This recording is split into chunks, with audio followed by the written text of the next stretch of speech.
Assalamualaikum warahmatullahi wabarakatuh.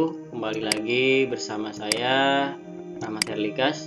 Pada video kali ini kita kembali akan membahas pelajaran Bahasa Indonesia kelas 9 di semester 1. Adapun materi yang akan kita bahas pada video pembelajaran kali ini, kita masuk ke dalam materi bab yang ketiga, yaitu tentang cerpen. Apa sih cerpen itu? Kemudian bagaimana jika kita mengulas sebuah cerpen, apa manfaatnya yang bisa kita ambil setelah kita membaca sebuah cerpen. Yang pertama, kita bahas dulu pengertian tentang cerpen itu apa. Cerpen adalah karangan pendek yang mengisahkan seorang tokoh dengan sebuah masalah beserta penyelesaiannya. Cerpen haruslah pendek, karena jika panjang maka masuk kategori novel atau karangan lain. Cerpen dapat dibaca sekali duduk dalam waktu yang singkat. Nah, berdasarkan pengertian di sini, bisa kita simpulkan bahwa cerpen adalah cerita pendek ya yang berisi hanya satu alur atau satu cerita saja, satu konflik saja, dan hanya terdiri dari beberapa tokoh di dalamnya. Tidak seperti novel, karena kalau novel itu bentuknya lebih panjang, kemudian terdapat beberapa konflik dan tokohnya juga lebih banyak. Seperti itu.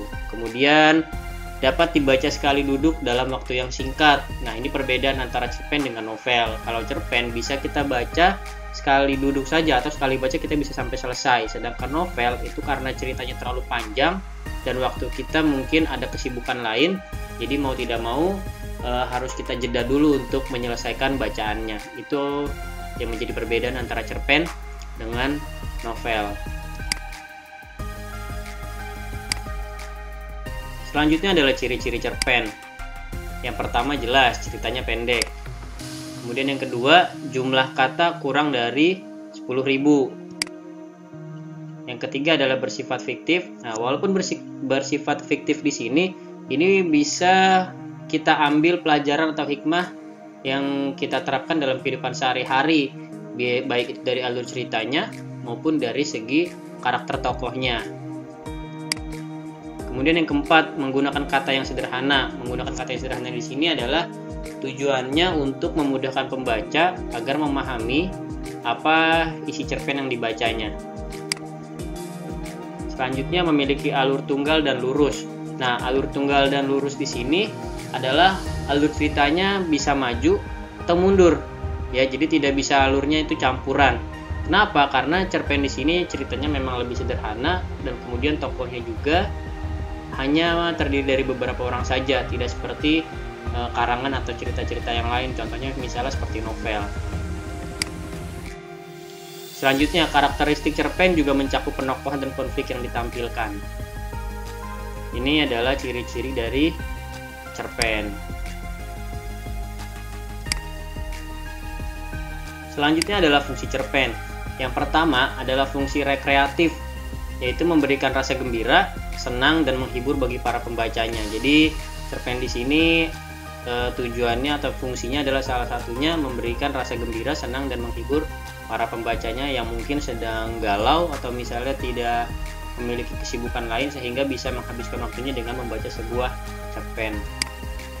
Kemudian yang kedua, fungsi didaktif, yaitu mengarahkan serta mendidik para pembacanya karena adanya nilai-nilai kebenaran dan kebaikan yang terkandung di dalam cerpen tersebut. Jadi selain memberikan rasa gembira dan senang bagi pembacanya, fungsi cerpen di sini bisa mendidik sekaligus memberikan pembelajaran karena di dalam cerpen tersebut terdapat nilai-nilai kebenaran sesuai dengan kehidupan sehari-hari yang bisa diterapkan.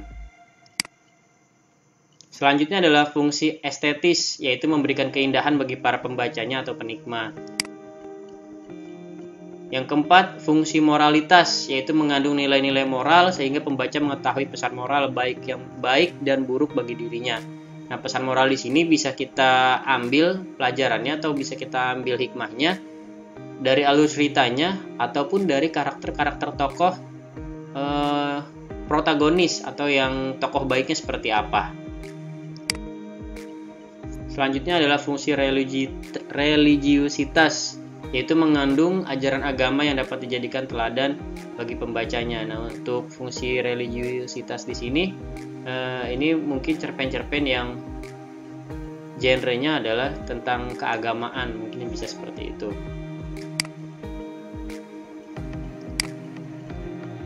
Nah, di dalam sebuah cerpen ini terdapat unsur. Yang pertama adalah unsur intrinsik dan yang kedua unsur ekstrinsik. Tapi pada bagian kali ini kita bahas dulu unsur intrinsiknya ada apa saja.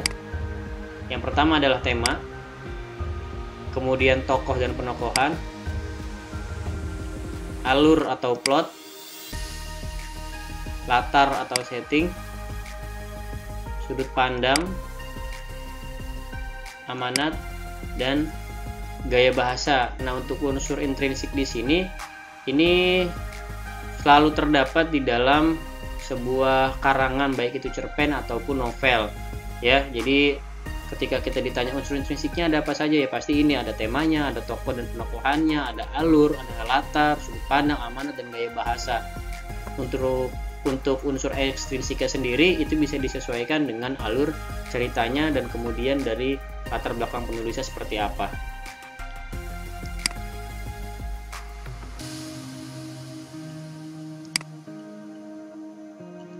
Selanjutnya adalah urai intrinsik.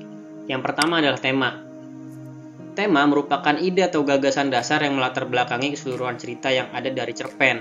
Tema memiliki sifat umum dan general yang dapat diambil dari lingkungan sekitar, permasalahan yang ada di masyarakat, kisah pribadi pengarang sendiri, pendidikan, sejarah, perjuangan romansa, persahabatan, dan lain-lain. Nah, jadi tema di sini merupakan ide atau gagasan dasar yang melatar belakangi keseluruhan cerita nih. Ya, bisa dari lingkungan, bisa dari pengalaman pribadi penulisnya, bisa dari pendidikan, sejarah, kemudian bisa dari kehidupan romansanya atau kehidupan percintaan si penulisnya seperti apa, persahabatan, dan lain-lain. Jadi tema di sini bisa kita katakan adalah sebuah ide atau gagasan, atau bisa disebut juga dengan benang merahnya. Ya, jadi tema itu adalah seperti itu.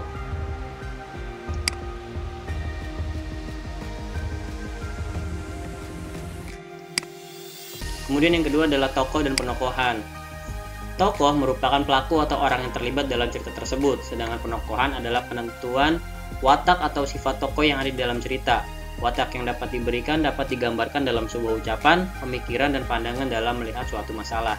Nah, setelah kita menentukan temanya, ada lagi yang namanya tokoh dan penokohan. Jika tokoh itu adalah orang ya, sedangkan penokohan itu adalah lebih kepada watak atau sifat seseorang tersebut di dalam sebuah cerita, entah itu protagonis, antagonis, atau tritagonis. Ya, ini bisa terlihat dari ucapannya, dari pemikiran, serta pandangan tokoh tersebut dalam melihat suatu permasalahan. Itu yang membedakan antara tokoh dengan penokohan.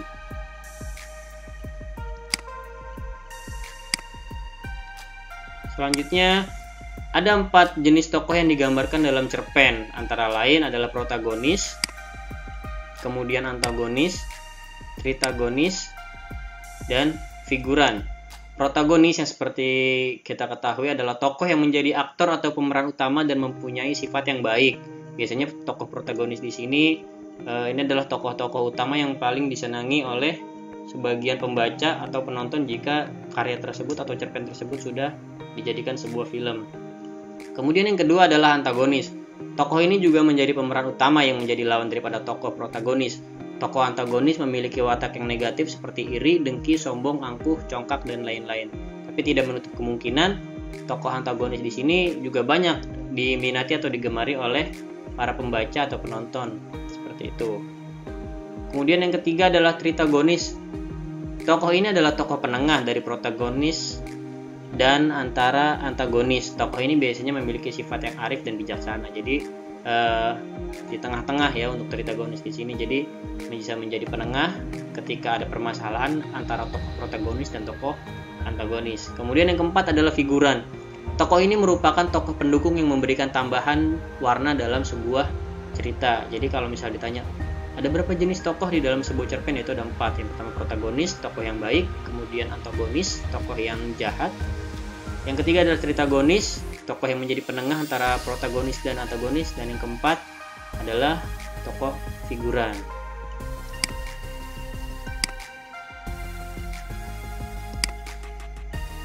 Penokohan watak dari 4 tokoh di atas akan disampaikan dengan 2 metode.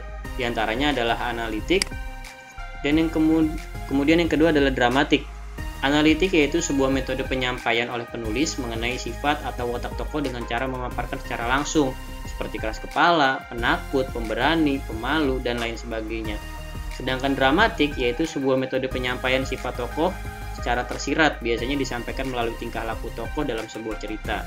Nah, jadi untuk analitik di sini penulisnya itu menggambarkan secara langsung ya atau eksplisit, jadi bisa terlihat jelas, bisa dari kata-katanya atau dari kalimatnya, dialog antar tokohnya seperti itu. Sedangkan penggambaran dramatik biasanya penulis di sini menyampaikan secara tersirat atau secara tersembunyi, jadi disampaikannya hanya melalui tingkah laku tokoh saja, sehingga kita harus mencari tahu atau mencermati tokoh tersebut ini karakternya seperti apa. Disampaikannya melalui dua metode, bisa analitik maupun dramatik.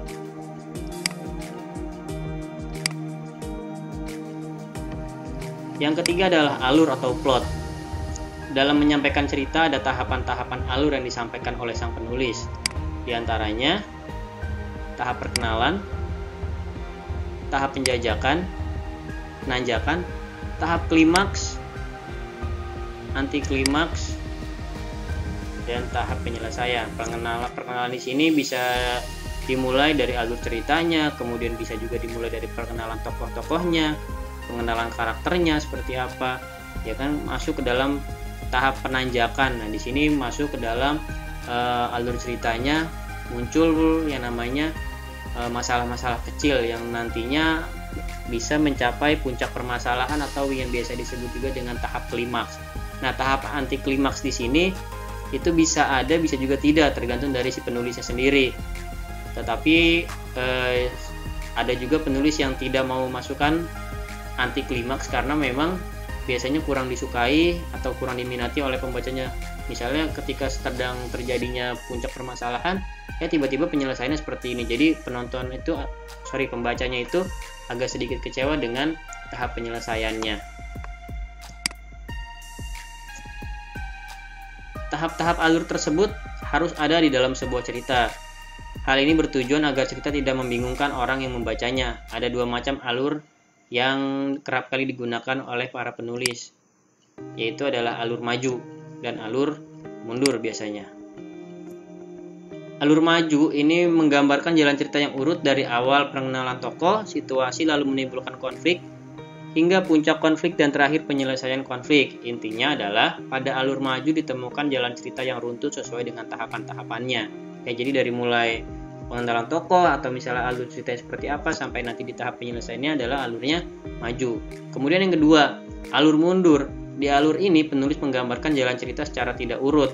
Bisa saja penulis menceritakan konflik terlebih dahulu, setelah itu menengok kembali peristiwa yang menjadi sebab konflik itu terjadi. Jadi di dalam cerpen di sini itu harus memilih salah satu antara alur maju atau alur mundur. Ya, sedangkan alur maju dan mundur atau campuran ini tidak digunakan di dalam sebuah cerpen karena memang sifat cerpen itu sendiri adalah cerita pendek. Ya, dan tokohnya juga tidak sebanyak yang ada di dalam sebuah novel. Yang keempat adalah latar atau setting. Setting atau latar mengacu pada waktu, suasana, dan tempat terjadinya cerita tersebut. Latar akan memberikan persepsi konkret pada sebuah cerita pendek. Ada 3 jenis latar dalam sebuah cerpen, yaitu latar tempat, waktu, dan suasana. Untuk tempat tergantung dari ceritanya.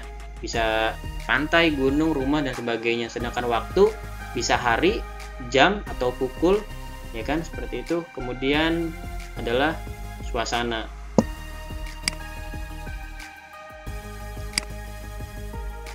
Yang kelima adalah sudut pandang. Sudut pandang merupakan strategi yang digunakan oleh pengarang cerpen untuk menyampaikan ceritanya, baik itu sebagai orang pertama, kedua, dan ketiga. Bahkan acap kali para penulis menggunakan sudut pandang orang yang berada di luar cerita. Kita lihat di sini ada apa saja.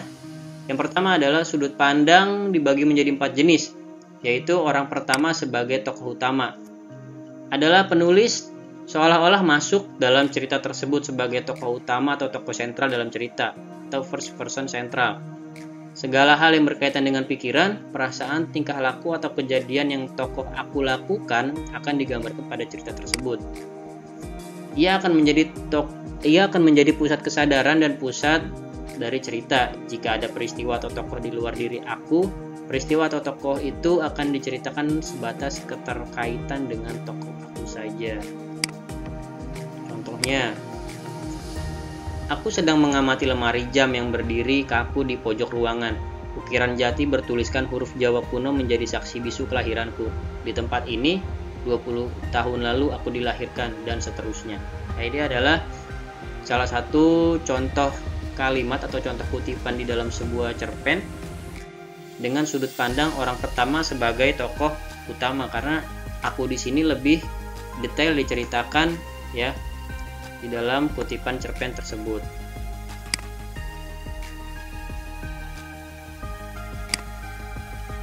Selanjutnya adalah orang pertama pelaku sampingan atau biasa juga disebut dengan orang kedua. Tokoh aku hadir tidak dalam peran utama, melainkan peran pendukung atau tokoh tambahan, atau bisa disebut juga first personal periperal. Kehadiran tokoh aku dalam cerita berfungsi untuk memberikan penjelasan tentang cerita kepada pembaca, jadi hanya sebagai pengantar cerita saja. Sementara tokoh utama dibiarkan untuk menceritakan dirinya sendiri lengkap dengan dinamika yang terjadi. Dengan kata lain, tokoh aku pada teknik ini hanya sebagai saksi dari rangkaian peristiwa yang dialami dan dilakukan oleh tokoh utama. Contohnya, Brak, sekali lagi aku dibuat kaget dengan suara pintu dari samping kamarku. Erika pergi terburu-buru sambil lari tunggang langgang. Sepertinya ia terlambat kuliah lagi. Erika adalah gadis yang manis, ia ramah dengan semua orang. Tidak heran jika banyak orang yang menyukainya. Nah, jadi aku di sini itu hanyalah sebagai pelaku sampingan saja atau sebagai pengantar cerita. Nah, kalimat selanjutnya, Erika pergi terburu-buru lari tunggang langgang di sini itu menceritakan tokoh lain. Sepertinya ia terlambat kuliah lagi. Nah, ini juga menceritakan tentang si Erika, sedangkan aku di sini itu hanya sebagai pengantar cerita saja bahwa dirinya kaget karena ada suara pintu yang ditutup atau dibuka, seperti itu. Selanjutnya adalah orang ketiga serba tahu. Penulis akan menceritakan apa saja terkait tokoh utama. Ia seakan tahu benar tentang watak, pikiran, perasaan, bahkan latar belakang yang mendalangi sebuah kejadian. Contohnya, sudah 6 bulan ini Naomi terjun pada dunia tarik suara. Ayah dan ibunya tidak ada yang merestui jalur karir yang digeluti. Ia sampai beradu argumen dengan sang ayah yang memang memiliki watak keras. Keduanya sempat bersitegang sebelum akhirnya dipisahkan oleh sang ibu dengan derai air mata. Nah, orang ketiga ini adalah perbedaan antara orang pertama dengan orang ketiga. Orang pertama adalah biasanya ditandai dengan kata saya atau aku, sedangkan orang ketiga itu biasanya ditandai dengan kata ganti orang atau pronomina ia, dia, nya, atau bisa juga disebut dengan nama tokohnya langsung. Seperti itu. Pak, kok nggak ada orang kedua? Ya memang, karena di dalam sebuah cerita orang kedua di sini tidak digunakan, berbeda lagi dengan bahasa lisan. Ini yang kita gunakan adalah bahasa tulisan. Orang kedua di sini biasanya disebut juga dengan orang pertama pelaku sampingan, seperti yang kita tadi bahas tentang aku dan tokoh Erika. Ya. Nah, orang ketiga serba tahu di sini itu serba tahu segalanya dari mulai watak, pikiran, perasaan, kejadian, bahkan latar belakang yang mendalangi sebuah kejadian. Di sini tokoh yang diceritakannya adalah Naomi dengan ayahnya. Ketika ayahnya tidak setuju karir atau profesi yang digeluti oleh Naomi sehingga bersitegang keduanya dan dipisahkan oleh sang ibu dengan derai air mata.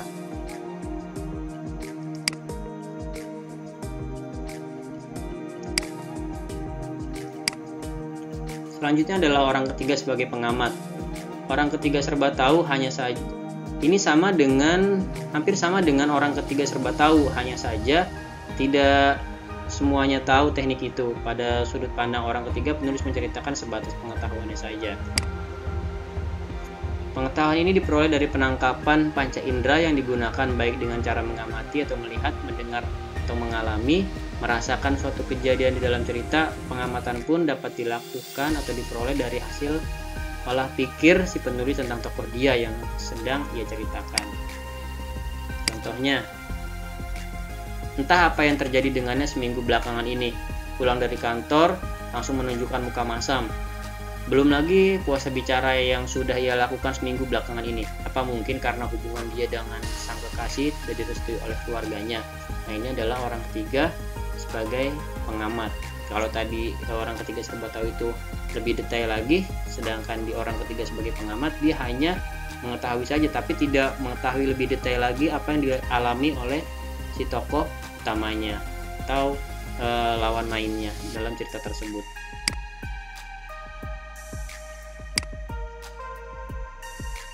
Yang keenam adalah gaya bahasa.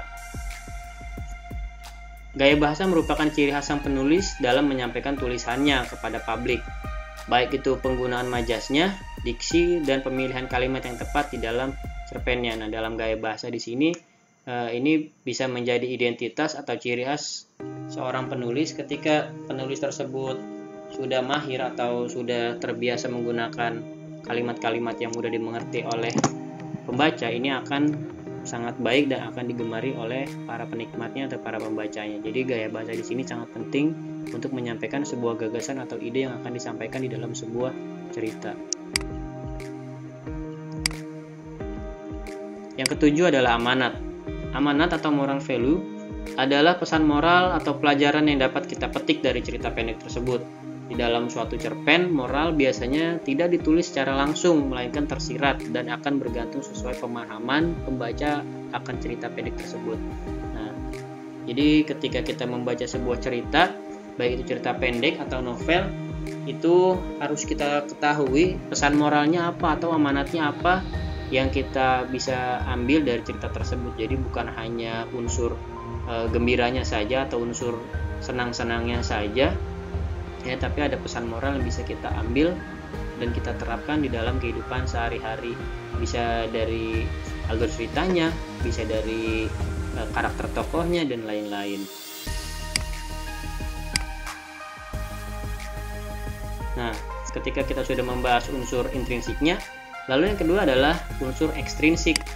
Unsur ekstrinsik di sini ada 3. Yang pertama adalah latar belakang masyarakat, yaitu meliputi dengan ideologi negara, kondisi politik, kondisi sosial, dan kondisi ekonomi. Nah, sekarang banyak sekali cerita-cerita pendek yang mungkin berisi tentang sindiran, ya, tentang kenegaraan berkaitan dengan sosial, politik, dan ekonomi, karena memang latar belakang masyarakatnya seperti itu. Kemudian yang kedua adalah latar belakang penulis. Nah, ini hampir sama dengan latar belakang masyarakat ketika penulis ini kan adalah bagian dari masyarakat juga. Jadi ketika penulis di sini membuat sebuah cerpen, bisa saja berisi tentang sindiran atau hal apapun yang menjadi keluh kesah dari si penulis tersebut. Ini berisi tentang riwayat hidup penulis, kondisi psikologis, dan aliran sastra penulis. Yang ketiga adalah nilai yang terkandung. Nah, di sini ada nilai agama, nilai sosial, nilai moral, nilai budaya, nilai politik, dan nilai pendidikan. Jadi unsur ekstrinsik di sini ada 3, yaitu latar belakang masyarakat, latar belakang penulis, dan nilai yang terkandung di dalam sebuah cerita tersebut. Oke, itu saja yang bisa saya sampaikan pada video pembelajaran kali ini. Pesan dari saya, ambil hikmah dan pelajaran dari setiap cerita yang dibaca untuk diterapkan dalam kehidupan, sebab pada setiap alur cerita adalah kata yang mengajarkan kita. Itu saja dari saya, lebih kurangnya mohon maaf. Assalamualaikum warahmatullahi wabarakatuh.